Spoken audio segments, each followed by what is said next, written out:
Welcome to the Inventory Professional Podcast, brought to you by InventoryBase, providers of industry-leading property inspection software, accredited training, and on-demand property reports. Join us as we discuss the latest news, legislation, and all things property, hosted by our very own inventory expert, Sián Metcalf. With regular special guests, listen in to our open and honest discussions about the role of the inventory professional and how to navigate through this ever-changing, fast-paced industry. So welcome to the Inventory Professional, and today's podcast, we've got guest speakers, guest podcasters with us, both Tim Hill and Philip Carter, both from Keys App. Hi guys, thank you very much indeed for coming on our podcast. Thanks for having us. We're going to be talking about keys because they are absolute pain in the proverbial. I promised I wouldn't swear and I'm not going to. They are a real pain, and I don't think it's just for me, it's for contractors across the industry, the supplier industry, etc. So just quick bit background for everybody that's listening. Phil and I'm not sure if Tim, if we met before at the conferences. I think we have, haven't we? I think we did, yeah. I know I always make a beeline for Phil because he's always got really good stuff on the stand. There's always something that I can have off the, as a gift, etc. And we always have a good laugh, don't we, Phil? He's better looking as well, isn't he, really? That's I'm not going to have that conversation. But it's always a pleasure to kind of like meet up with both of you. And that's kind of like where we met. And that's kind of like where, we started talking about keys. And I know certainly now keys are a real big issue in the industry, certainly from my point of view. Before we get any further in, would one of you like to explain exactly what Keys App is about? Yeah, sure. So Keys App is a really simple way to keep track of keys that's proven to work. So it sort of breaks down into three things very quickly. So firstly, the thing that possibly draws people to our stands, for example, at exhibitions, is the fact that we have some... Apart from the merchandise, is the sort of contactless tech that we have. So the idea is you have like a little contactless tag that clips onto every set of keys, and it works just like a contactless credit card. So you touch it against a reading device like a mobile phone or a little thing that you can plug into your computer very easily. And by doing that, you can get all the information about a set of keys very quickly. You just touch it, you see what's going on. And we use that to sign keys in and out. So you sort of zap the key one after the other very quickly, for example, and you can issue loads of keys really quickly and capture all the information. And then what it does, like a track and trace then for keys. Yeah, exactly. Track and trace for keys, if you like. Yeah. Then what it does, obviously, once you've got all that information, you just need to be able to access it really quickly. So you can ask it questions like, who has the keys to a particular property, or what keys has Sián got right now, for example, and any agent could see straight away that Sián's got 10 keys because she's going to do inventories for 10 properties, or that sort of thing. And the thing that people really like then is the kind of alerting and reminder mechanism, which actually helps you chase those keys back to the office as well. So, it's very easy for people to forget to track a key back in or to leave it in the car or something like that. And so actually to have reminders saying that key's not been signed back in again is really useful, because as we all know, the safest place for a key is in the cabinet back in the office. Yeah, definitely in the cabinet, not in my pocket, not in my car, not in one of my clerks' pockets or cars, etc., etc. So, okay, so we've got this technology, and at the moment, we are in a prop tech boom, I would argue, especially since the pandemic has started. I think we're being even more innovative. I think, one, because we've got a little bit more time, we can concentrate on projects and trying to get around all these particular issues, but keys still remain a pain, certainly from my point of view as a supplier to the lettings industry. But I know, talking to surveyors, to other contractors in the wider supply industry, that they are still difficult. How can technology manage these issues, especially because of what we're experiencing as clerks? How can technology help with that? Well, for me, the beautiful thing about tech, or prop tech, if you want to call it that, is it can make processes as simple as they can possibly be and standardize it. I think there's no one way to manage keys effectively. Some people will do it through their CRM, some people do it a keybook way, some people rely on just their memory, and even their coding processes that they have on each tag can be varied as well. Some it might just be the key hook number. I've seen some that have the full address on there. I don't know why. Complete security is straight off.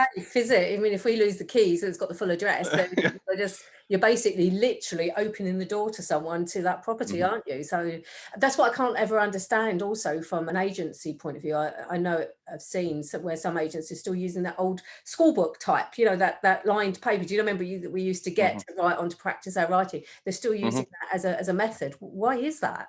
I think it's because a lot of companies will say, we've always done it like that, and just appreciate the way that it was done for many, many years and don't see a problem with it. But the truth is, it's always been flawed and it's always been broken, but they don't see the issues. They'll always put the blame onto somebody else, or put it onto the clerk or the contractor, and the contractor will say, no, it's the agency's fault. And so it's that responsibility of who is to blame. And if you get over the fact of, look, we're all kind of in this together, surely there is a better way, that's when companies really start to look at innovative ways to manage these processes. Okay, yeah, I mean, that makes sense. I mean, I know a lot of the time I will have these kind of conversations with some agents, not say mine particular own in regards to my own particular business, but certainly in conferences. And yeah, I do get that conversation where we've always done that, and it's a real pain to move over to something else. And even though sometimes they realize that actually that would be a much better way, not just for them as a business, but equally for everybody involved in that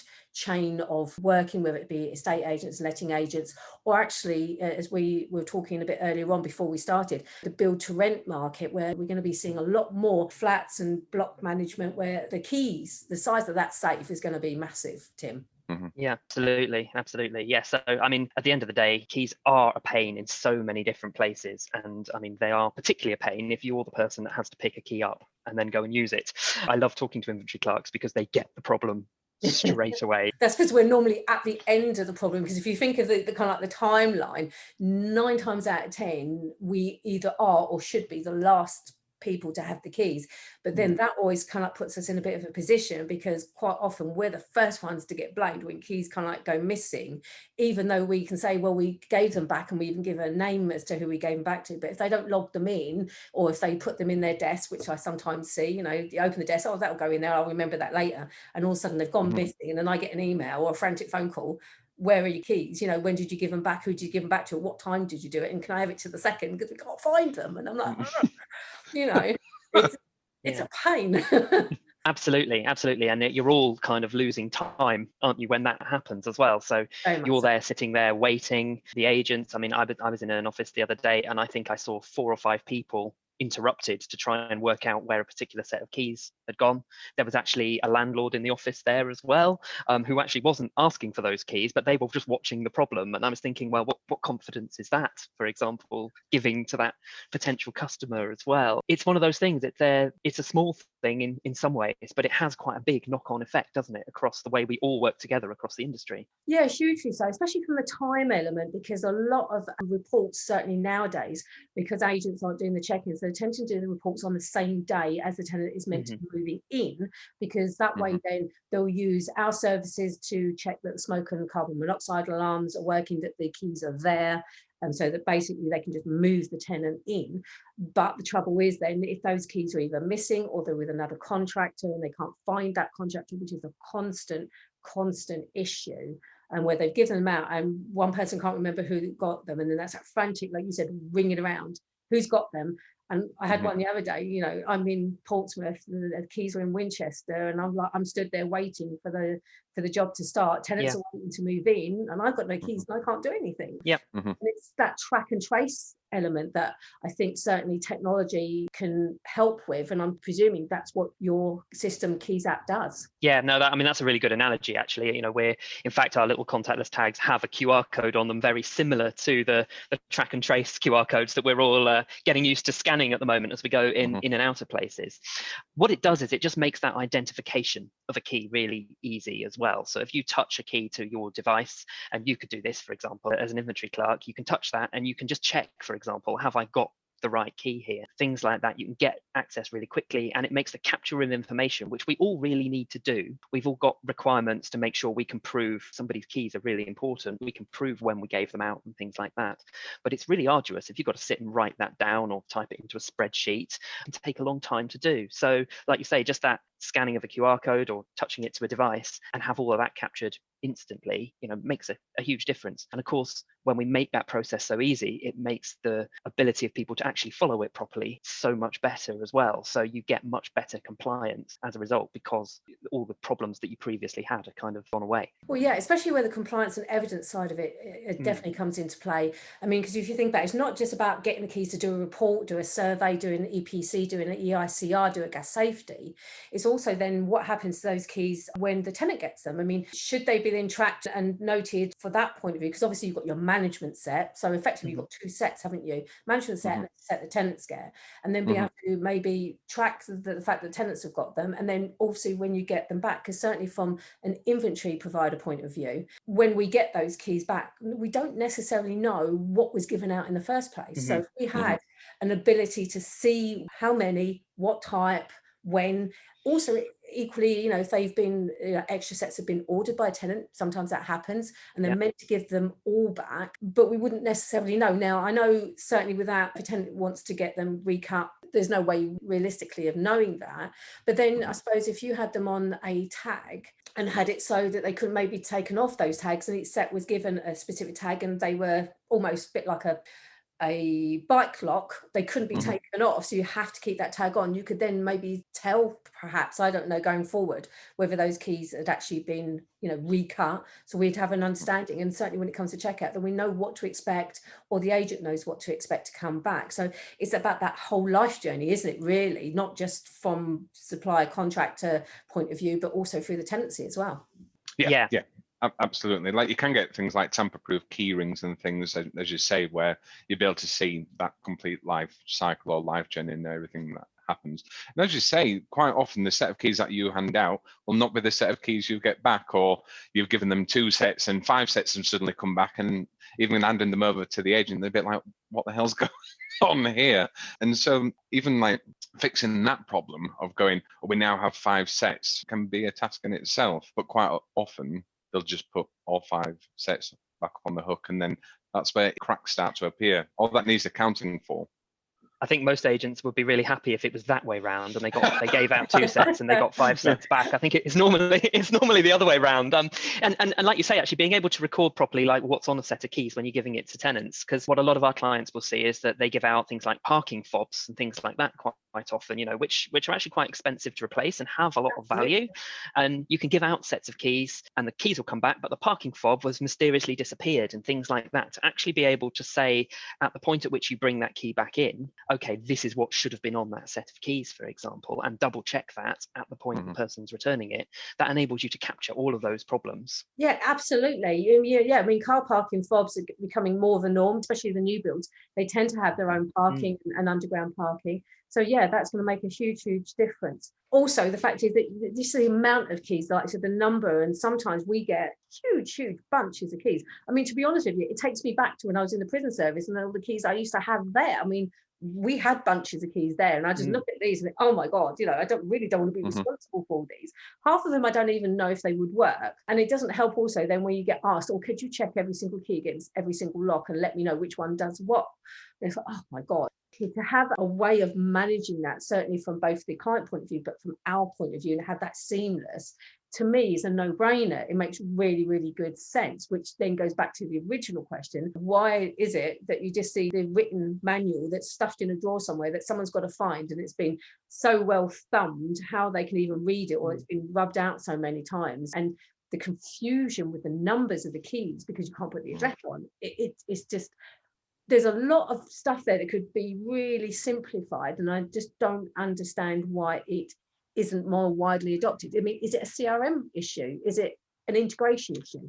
I think it's actually, I mean, maybe we could argue that the likes of us, and we're not the only people sort of out there doing that, but the likes of us maybe aren't doing a good enough job as well of letting people know that there is another way. And so I think it's really important for everybody, when you see these problems come about, to actually be able to raise the issue and let people know actually that there are ways this problem can be solved. You're not reliant on technology from the Stone Age or at least the early age of writing to manage these things. And there are ways that you can do it and that can be very effective. I'm certainly aware that a lot of the people we work with often say things like, gosh, this has actually solved a problem we didn't know we had.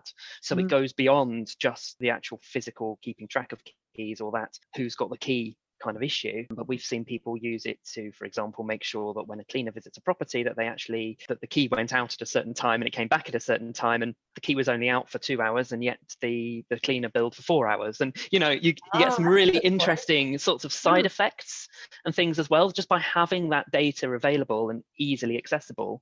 It kind of opens up sort of all sorts of other things as well that maybe people don't think about straight away. And also, I suppose, in case you lose them as well, because it does happen, especially if you've got multiple contractors, and it could be the contractor's got them, they think they've given them back or whatever, but they're still in their possession. But we all lose keys, it's like socks, you will do it at one point or another, but invariably they turn up. But obviously with keys, they're much more important. They need to be secured, and equally you need to be able to track and trace them to make sure that they come back so everyone else can do their job. So I suppose being able to then identify exactly where those keys are, not just maybe the contract, maybe the actual locality. Can Keys app do that? Do your tags do that? So as in the actual physical location of the key. We don't take it that far, and I'm not really aware that as yet the tech has quite got there yet. It's not quite practical enough to do that. From a geotag point of view, you mean? Yeah, to actually geotag the key. I mean, there are some very cool things out there which you might see. I don't know, some of your listeners might have heard of things like Tile, which is a sort of personal device that you can attach to your own keys. And that's quite clever because it works with your mobile phone. So it uses your mobile phone's GPS to sort of keep a record of where that key is. So it connects to the mobile, and then the mobile says where you are. I don't know if they've released it yet. I know that Apple has got a big kind of thing that they're about to release. Yeah. AirTags, yeah. That's going to be working a very similar way, but because I think iPhone have almost about 40% of the UK market, it's going to be a lot better than just downloading an app. I think I contribute to at least 10% of that Apple. I'm terrible. I'm an apple tart, basically, literally, and not the edible kind either. It's a case of, if it's Apple, I got to have it. You want it? Including the next Apple iPhone. But then again, I use it for work, and it means our report pictures are really, really good within the InventoryBase app and report. But I heard about Apple, and I think the keys for the geotag, is it an RFID or? RFID tag, yeah. It's an ultra-wide Bluetooth chip. Again, funnily enough, it's actually the same tech that the COVID app uses to do this track and trace that it's doing now. So, when you get within range of someone who's reported symptoms, it's actually that same kind of radio, the Bluetooth radio inside the phones that's used for that. There are, so yeah, you can kind of see that it's kind of coming along, particularly in the sort of personal space. But if you actually then map that onto those of us who are actually managing very large numbers of keys, it kind of adds some other challenges as well. So the big one is cost. These tags are not going to be that cheap. They're probably fine for like one set of keys. I don't know what they're going to be. I think a tile is somewhere between £15 and £25 for a single tile, for example. And I imagine the Apple one won't be cheaper than that, knowing Apple. I don't think they're looking at it from that kind of scale, are they? They're looking at your users, where you're looking at it from a much bigger scale. You're looking at it from a landlord, estate, letting agent, from a facilities management point of view, especially as we said earlier on about the build to rent market, because that must create a huge amount of keys. Exactly. Yeah, no, exactly. So all of these things where you've got loads and loads of keys, the problems start to increase. And the other thing is that all of this stuff needs energy to work. So you've actually then got batteries to manage inside a tag too. So some of them will last about a year, but let's say if you're even managing a modest number of keys, say 100, if you've got to keep track of 100 batteries over a year, suddenly you're creating just as many problems as you had with keys in the first place. And these are all problems I expect will be solved. But, at the moment, we're still kind of working towards it. But it does show, though, that it is working towards, that there is we know what the solution kind of like is. It's just, like I said, the tech being able to keep up with it and get us there. But I think certainly from a key management point of view, from my point of view as an inventory provider, to be able to log out keys automatically, to be able to log them back into automatically, so I can prove that I've given them back, and I can prove that I haven't lost any because they're all on a tag system where, like you said, it's locked. Certainly, as a contractor, that will make life a lot easier. And certainly, I said, if we could then include that within the report, either through a link, a geotag or something to showcase that within the report, especially when we're giving it over to tenants, that just makes huge amount of sense. It's, in some respects, it's quite a simple thing to do, but obviously I know with the tech it's got to be there. But equally, I would imagine then that will make life better for CRMs, because I know there's CRMs all over the place. Everybody's integrating with everybody else. We're doing it with InventoryBase ourselves, but it still seems as a bit of a barrier, or you're actually seeing that barrier come down from your point of view.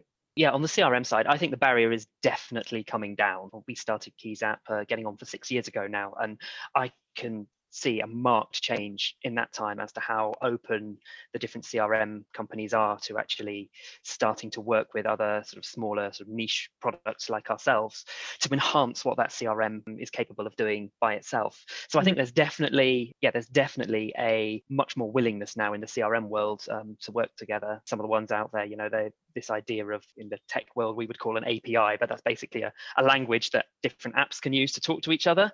Many more of them are exposing sort of ability now to work with other applications. Like an open API, which is what InventoryBase have got as an open API. So the actual code and the information and how to integrate is actually there available. It's just a case of then doing it and then working out the little nuances, isn't it?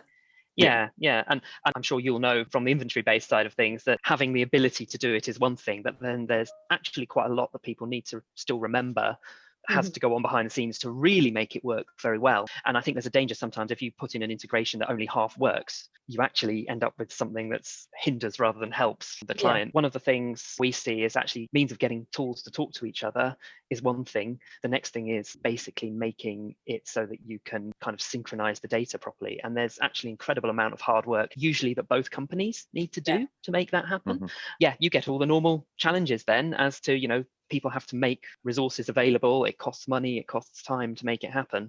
It's getting better and better, certainly from our standpoint, and I know from yours as well. It's really the case, the more people you can integrate with, the better the experience for everybody, so long as you do it right. It does need to go that way, though, doesn't it? Like the closed API network, it should be a dead idea. I know that there's still some big players that still operate on that way, but they should be thinking about value to the end user. And instead they go, now how much money can I get from other suppliers first? And quite often some of these costs can be higher than what you charge your client base. And so you go, well, it just doesn't make sense. How can we actually work in that way? And that's when these companies that do have open APIs really start to shine and go, we're actually thinking about the end user, not just ourselves. Yeah, it was certainly the case for us that we talked to a couple of CRM providers. The amount that they've sort of wanted to charge for doing the link has actually been more than the cost of our product to our customer, for example. And so sometimes that doesn't make sense. But as I said, I'm pleased to see that it's less and less of that these days. Yeah, I think it is. I mean, certainly, from our point of view, we're integrating more and more, especially like with the bigger platforms like Repit. The willingness is there. And I think, like you quite rightly pointed out, is the fact that there's a huge benefit, and that, yes, you could charge loads of money, but it's not going to really help. It's going to hinder. And like you said, having that closed API feel is not going to help you going forward. People want that collaborative kind of working approach and want to see people making it for the benefit of the end user rather than about making profit for that particular company. Yeah, absolutely. And we're definitely getting there on that. As I say, the new challenge is, particularly for a small business like ourselves, is actually just, managing to set aside the time at the same time as the other company. The actual coordination of it sometimes is often the challenge as well to make it happen. But the great thing is now the willingness is there. So that's good. Manpower to build these things, because they're not easy. Even though they sometimes all look the same, each one has its set of challenges, I mean, I didn't really appreciate that until I started working with InventoryBase, and I can see what they do, how they do it, how they need to talk to, what kind of work it involves. And don't get me wrong, I am not that au fait with it. I understand it, I get the premise for it, but if you start showing me code and all the bits and pieces they need to do, I just can't gloss over. It's definitely beyond me. This is why they do, they're so good at it, and you saw you guys are as well as.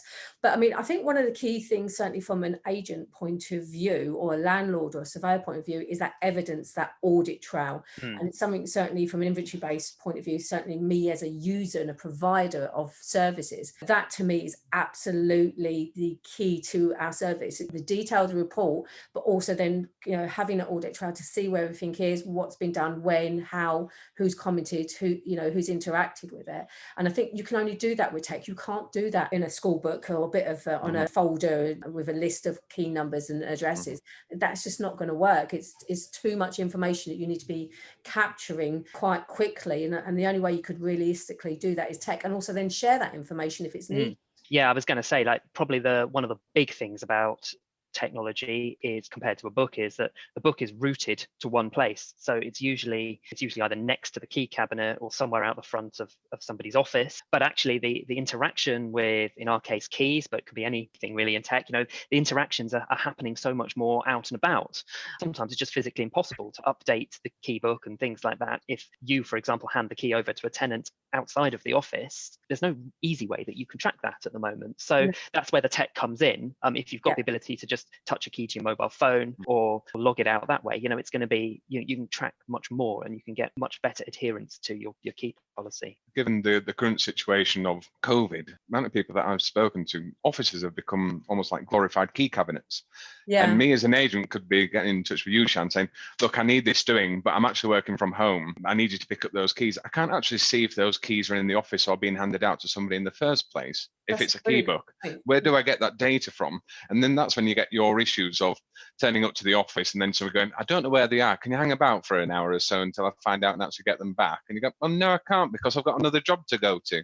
Exactly. It's that knock-on effect, and that's something we're experiencing all the time. A lot of agents, you know, really on the ball and they really try, but at the end of the day, there's certain things that are out of control. If another job the EICR needs, especially now, because obviously legislation is all properties have to have the EICR. So of course, and they're taking precedence over the rest of us, because unless that's done, they can't rent that property out. That, you know, that can't go to the tenant. So quite rightly, they've got to put them first, but then the knock-on effect, if they've then got to go multiple properties and they haven't got the time to come back, then we're, like you said, we're sat there waiting. And quite often we will find ourselves outside of an agent's for an hour or so, or having to go grab a cup of tea, go and get some lunch, because we can't do the job until we get those keys. It's a real difficult issue. So I don't know is necessarily what the answer is. I suppose realistically it's about informing, letting them know what the tech is out there, what the tech can do, and also how they can interact with it quickly and cleanly via the CRMs, and also just showing the benefits of it, because it doesn't impact them from my time point of view if I'm losing time, but it impacts them if they don't get their report on time.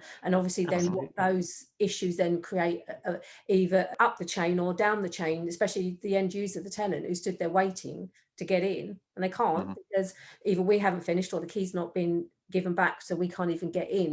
It can create a lot of issues that could realistically be solved quite easily if that tech, that understanding, those processes were adopted.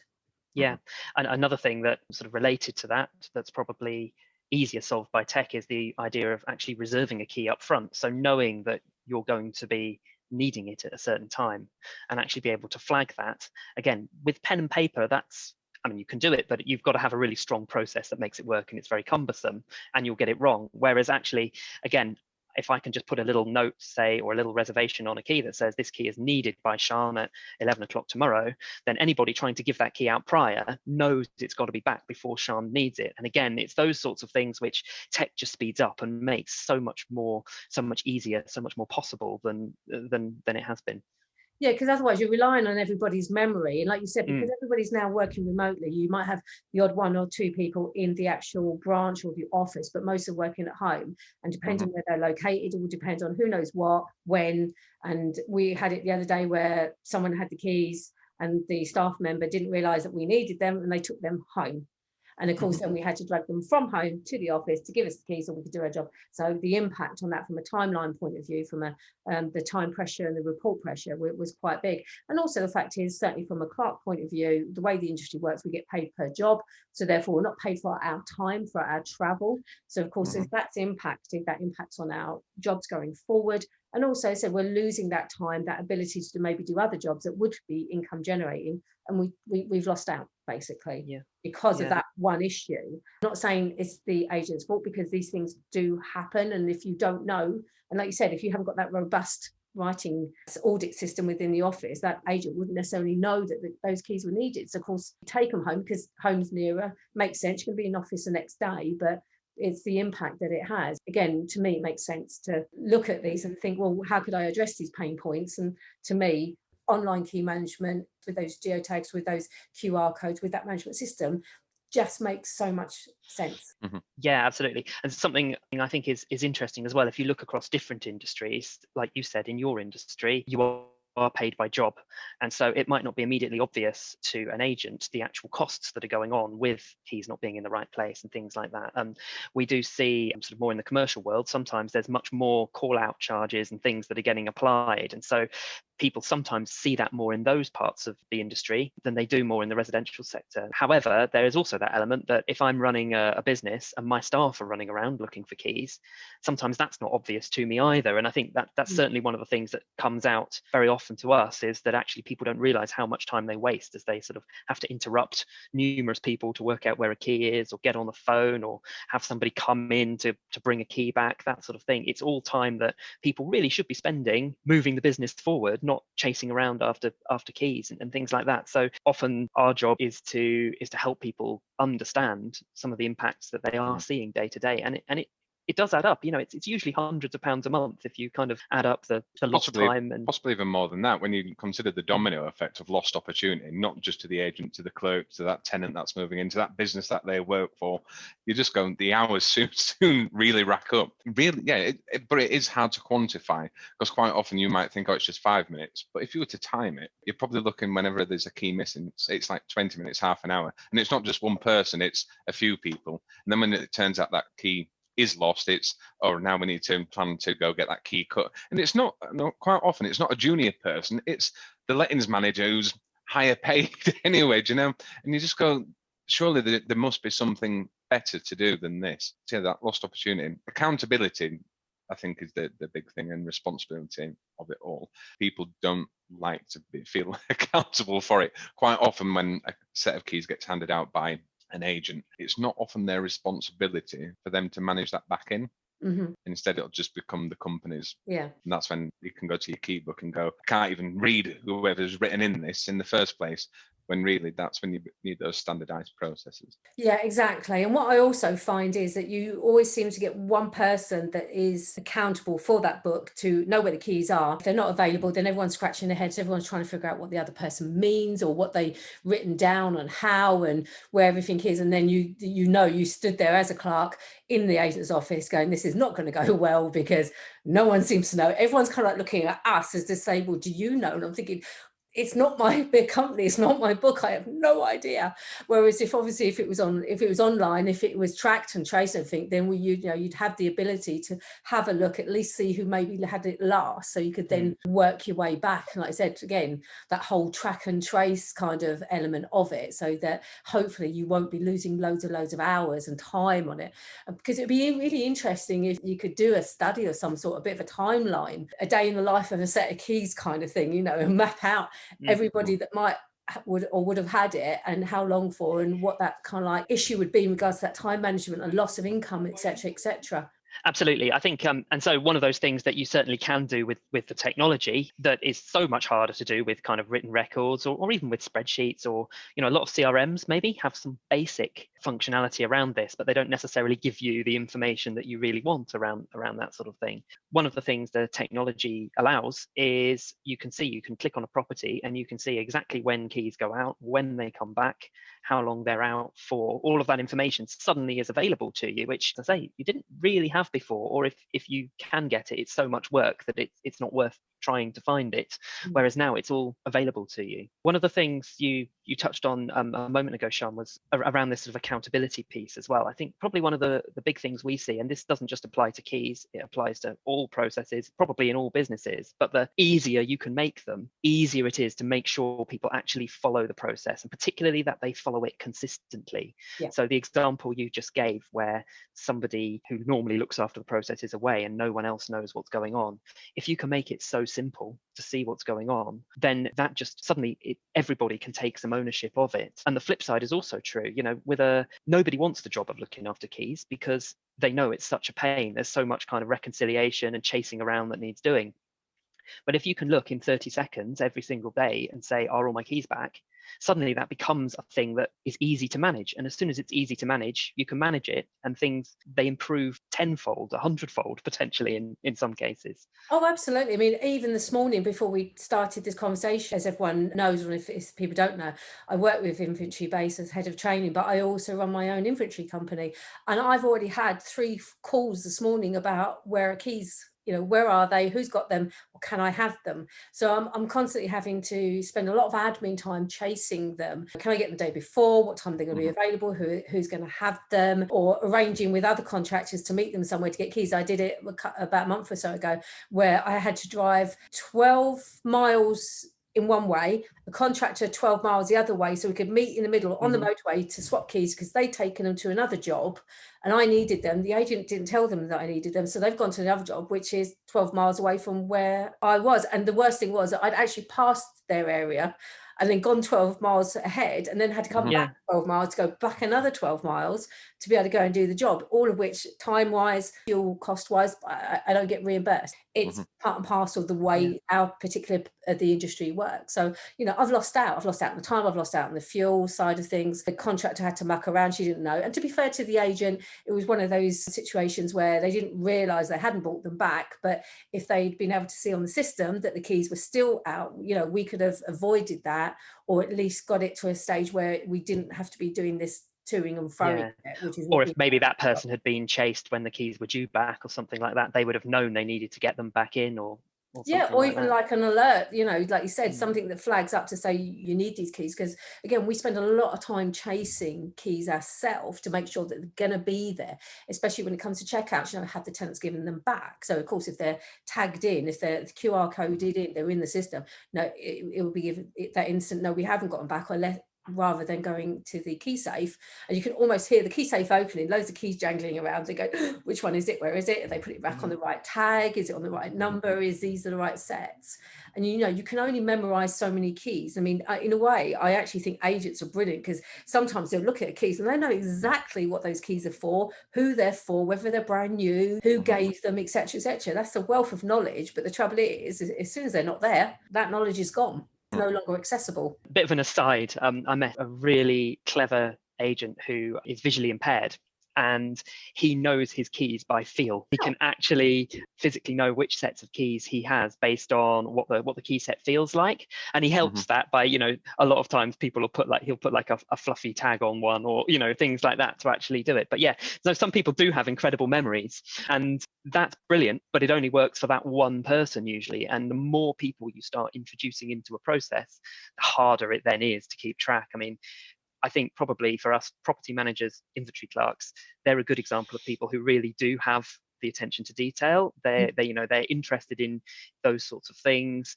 They understand and work to process a lot. That's not the case for every type of tradesman out there, for example. Dare I say it, not even for sales negotiators and people like that, whose main interest is in getting out there and getting the deal done. And one of the challenges with key management in general is the sheer number of different types of people that need to interact with keys and interact with that process. And so it all comes back again that if you can make it really easy, you've actually got a fighting chance of knowing what's going on. Yeah, and I think that's the basis of all of this, isn't it? Is knowing where they are, understanding what happens with the keys, who needs what, and just making that whole process simple. And one question I was going to ask you from Keys App point of view, do you take pictures of the keys, or you just tag the keys, or can you do both? How does that actually work? That's a really interesting issue, actually, because it's the number one thing that people ask for within Keys App, to have pictures, and it's something we are working on at the moment. I know some inventory software, almost every type of inventory software, will take pictures now. Yeah, we do. On the key side, we are being particularly careful around that, and the reason for it is, if you imagine that the weakest point of probably every tech system, so you might argue that this maybe is one of the downsides of tech, is that particularly if it's up in the cloud, as most are today, they can be compromised by somebody, for example, forgetting a username and password or something like that, or using a password that's been compromised somewhere else. Almost everybody will admit that they've used the same password in multiple places. things like that.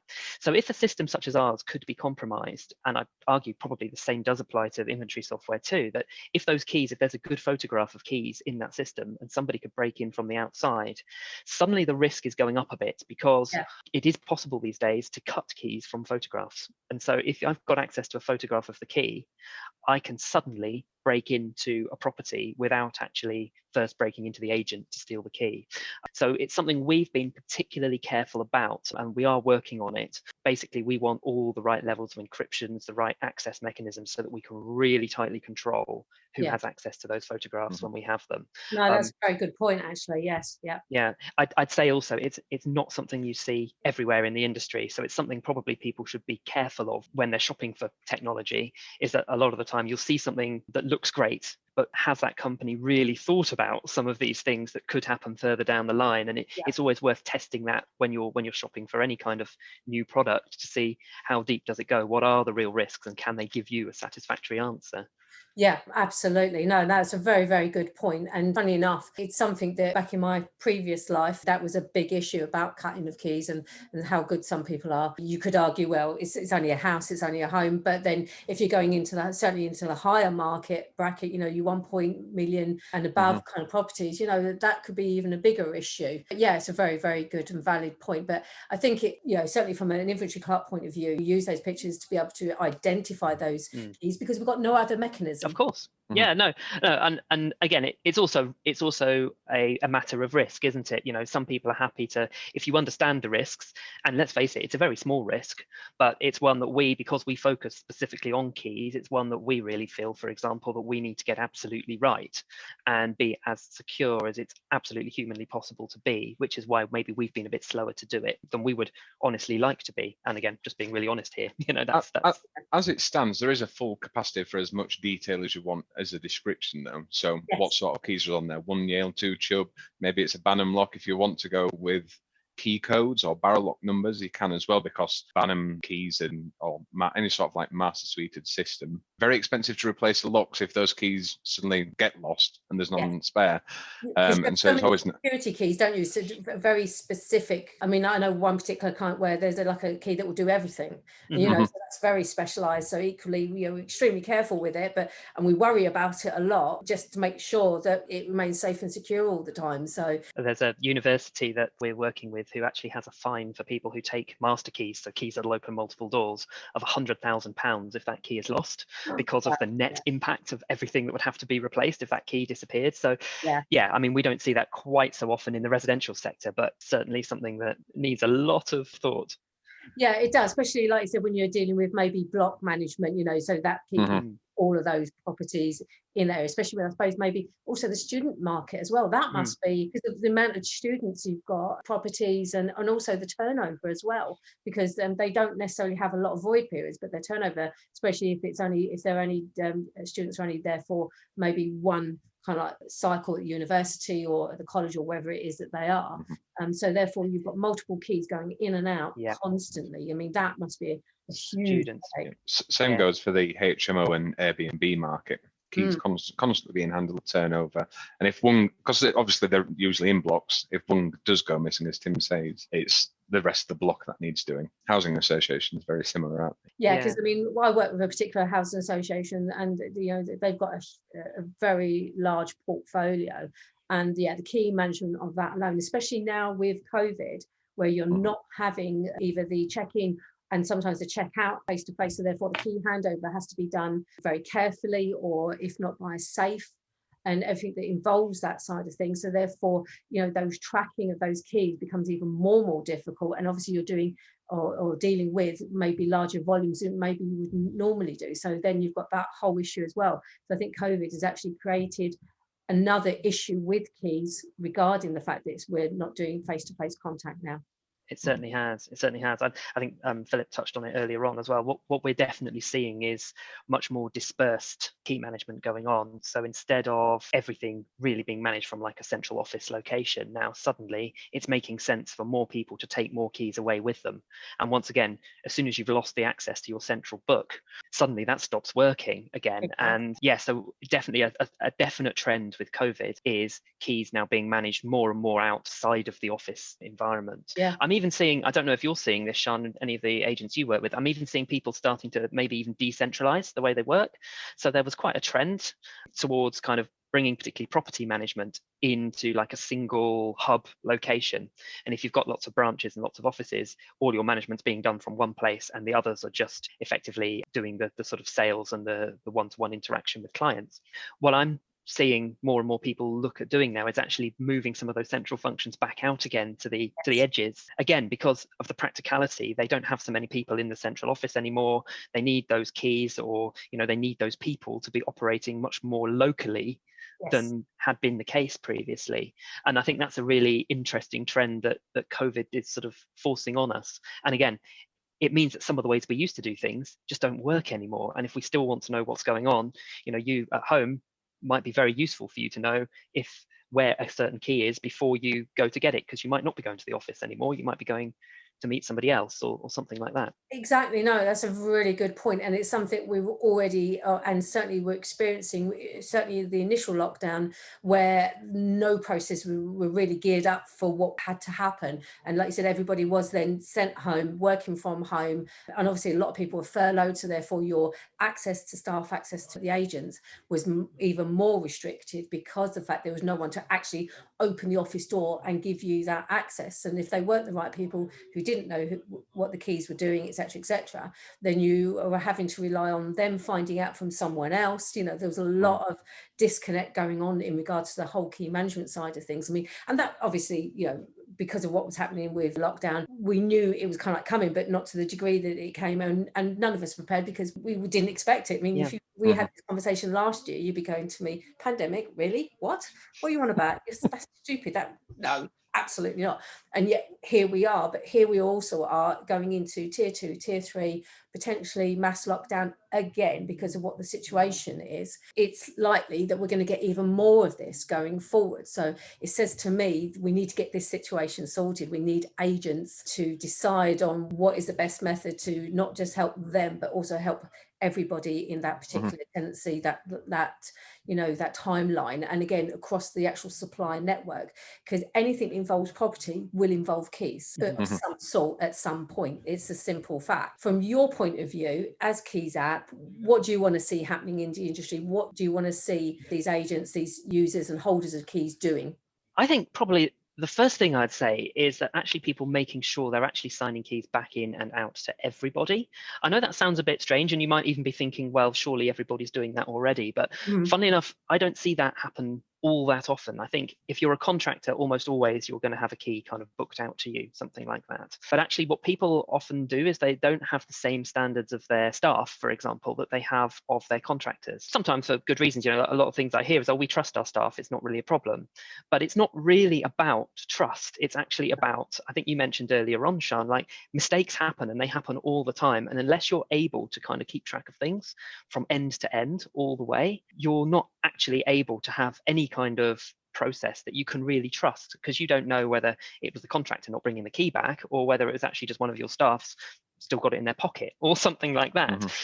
And it's not about trust, it's just that somebody's forgotten to do something, or they've made a quick error. And the ability to enforce those processes kind of right across the board, so the whole range of people that interact, really then means that you know what's going on. Again, I think in regard to COVID and things like that, again, it's making sure that you're able to think about the big picture, I suppose, and recognize that the way you used to do things isn't the way that is going to make sense these days. Yeah, we've changed a lot, and we're having to change, and I think that is going to continue. I don't think where we were in March to where we are now is going to be exactly the same where we're going to be next March. I think things are continuously evolving, but one thing that is good, that people are thinking more, and they are innovating, they are looking at these issues and looking to try and address them, and trying to actually make a difference, and have in a way sometimes the time to actually do it, because normally we're rushing around just trying to do the day-to-day stuff, just on that constant treadmill, trying to get things done, just trying to keep things working. Whereas in a way, lockdowns forced us to have that time, to have that thinking time and an ability to do something. But then it's a case of what you do.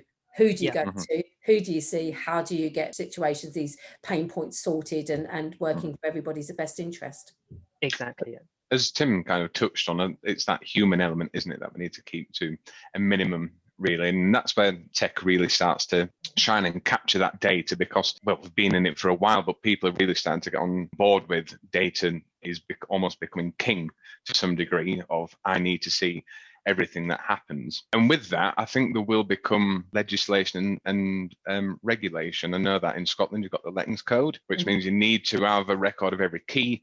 That will follow down into this country, and I feel like there's going to be more ISO standards that you see in like the security world of seals and tags that need to be attached to these or electronically recorded, because keys unlock doors to families' homes, and people are incredibly important. They need to be kept safe and secure, and it's too easily compromised sometimes with some of these archaic processes. So I think it is going to be going that way. I think that's a very good point, especially now that I've got this working group for the logbook for properties, where you're going to be having all the information for property, either sales or lettings, and that's going to include every component. It's going to include obviously the safety element in regards to certificates, gas safety, EICRs, etc., right the way through the process. And keys have got to be part and parcel of that conversation. The same as that you have a logbook for a car, you have a set of keys, it's included, so it's no different. I can see that certainly becoming part of that particular conversation, or at least if it isn't, it should be. So that will be very interesting, and how that will manifest itself going forward, especially as they've got a timeline for next year for introducing this. Sure. Not everybody knows this, but actually some of these regulations around keys are actually already there. So if you're, for example, a member of Arla Property Mark, for example, then the Arla Code of Practice there does actually say, that you need to make sure and log keys in and out, and it doesn't discriminate between staff and contractors or those sorts of things. Property Ombudsman, exactly the same. So even in England, we're kind of seeing that's already there in a lot of the codes. And I think there's one thing that we can all be sure of, is that the legislation in this industry is not going to get less. There is more and more, and the more technology enables, the more you're going to start to be required to do more things, particularly in terms of auditing kind of what's going on and keeping people safe. It's interesting, we haven't talked that much about security yet, actually, have we? No. It's a big topic we've maybe not got to. but security is everything, isn't it? For security of both the keys, the asset, and also the staff themselves. So that's a huge conversation. Maybe that's something we could have another podcast about to really get into depth, because there's a lot to be talked about, a lot to be discussed. There is, yeah. Excellent. So Tim, Phil, great to have you on our podcast. That has been so informative. I didn't really understand, certainly about the legislation side of things, certainly from like what Scotland are doing in regards to keys. So that will certainly be of interest to a lot of members in regards to people who use InventoryBase, and also the wider industry, as to how that looks and whether that's going to be coming forward through, certainly on the logbook side of things. So that's been amazing. Thank you very much indeed, both of you, for your time, for your information, for your understanding of the industry. From a point of view of our podcasters, how can they get in touch with you? What's the best way? Probably the best thing to do is look us up on our website. So that's keyzapp.com, spelled KEYZAPP. I'm sure you'll put it in your notes and things as well. Keyzapp.com. We've got some forms on there if you want to get in touch. We're always open, actually, to talking to people in the industry. It's great to understand different people's needs, how keys affect you. It really helps us make sure we're doing the right thing for people. Philip is probably better than I am in terms of getting out there on the social media as well. We're both on LinkedIn, I think, aren't we, Phil? Is there anything additional you wanted to say?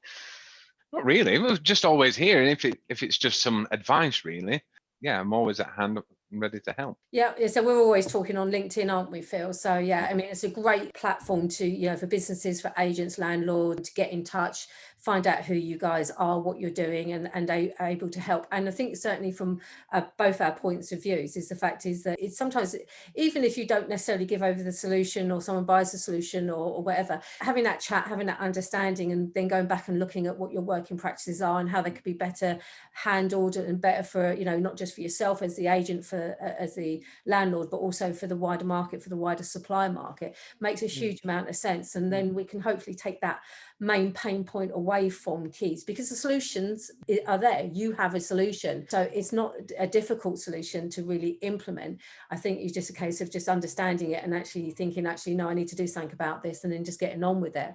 But it's certainly available, and I think with more integrations as they come along, it will make that process a lot easier and less painful for the agent, for the individual to implement. Exciting times. certainly exciting. Yeah, definitely. What I would say is, I know that inventory clerks, you guys probably aren't the guys that are always going to be sort of investing in a solution like ours. However, we see a lot of value in you understanding what's possible. So if you do want to just give us a call, have a chat, or you want to see a little bit more, we're always happy to show you, because you guys are the guys that are in the right place at the right time when some of these issues occur. And as I said at the beginning, sometimes people just need to know that there is a better way out there. Yeah, we can all help each other. That sounds good. And I'm definitely up for the helping each other. I think the more support we can offer each other in the industry, it doesn't have to be us and them or competitors or anything like that. And I think certainly with this whole pandemic situation, I think we're all talking much more, we're all working together much more. And I think it's something that, we're all going to benefit from. And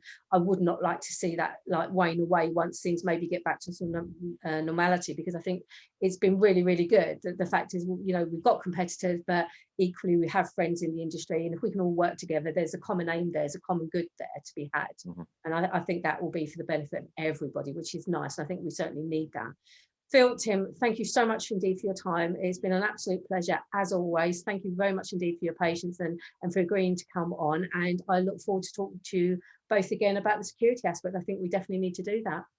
Fantastic.